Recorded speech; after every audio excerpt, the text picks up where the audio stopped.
Coba, pernah saya bertemu dengan tukang es cendol, beliau sedang bersiul-siul.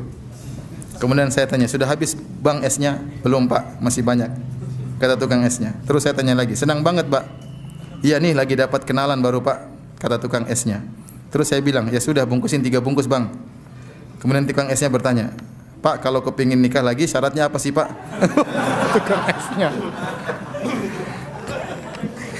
Terus saya jawab, ya istri yang pertama harus tahu dan menyaksikan akad nikahnya. Kemudian tukang esnya berkata, oh gitu pak ya, kecil. Syaratnya kecil katanya. Terus dalam hati saya berkata, tukang es cendol saja berani nikah lagi, masa saya tidak? Pertanyaan, bagaimana kalau niat ingin menikah lagi tapi dengan dasar tidak mau kalah dengan tukang es cendol?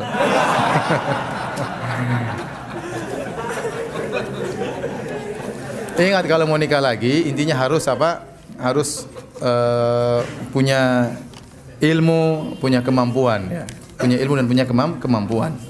Karena sebenarnya masalah poligami itu bukan perkara yang sederhana, perkara yang sangat sulit dan sangat berat.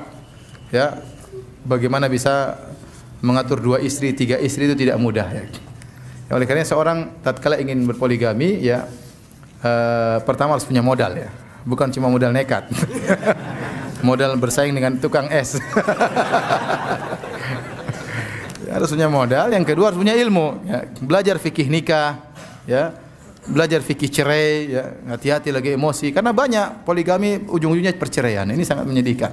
Sehingga membuat para wanita semakin takut untuk dipoligami karena banyak ujungnya adalah apa? Perceraian. Maka seorang belajar dengan baik. Jangan belum belajar fikih nikah langsung fikih poligami. Terlalu jauh. Fikih nikah dulu, fikih cerai, fikih macam-macam. Bagaimana muasyaratul ahl, bagaimana bergaul dengan istri, berbuat baik, setelah itu baru belajar fikih poligami. Kalau sudah terpenuhi pada dirinya kemampuan ekonomi, oke. Kemudian dia punya leadership juga, kepemimpinan juga, oke.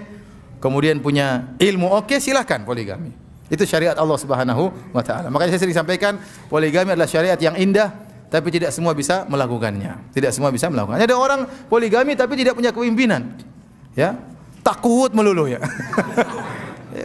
Begini, akhirnya apa? Akhirnya berantem istrinya, akhirnya dia pun menceraikan salah satu istrinya. Ya, tidak punya modal, ya. Ya, ada orang punya modal uang tapi tidak punya modal mental. Ini juga tidak bisa poligami. Jadi harus punya mental yang kuat dan juga punya modal yang kuat, ya. Dan punya ilmu. Kalau sudah terkumpulkan kepadanya 3 perkara ini, ya, punya harta ada, kemudian punya leadership, kepemimpinan juga ada, kemudian punya ilmu, maka silakan poligami. Silakan poligami. Nah, Ustaz kapan poligami? Wallahu alam. Itu urusan saya, enggak usah urusan nanti.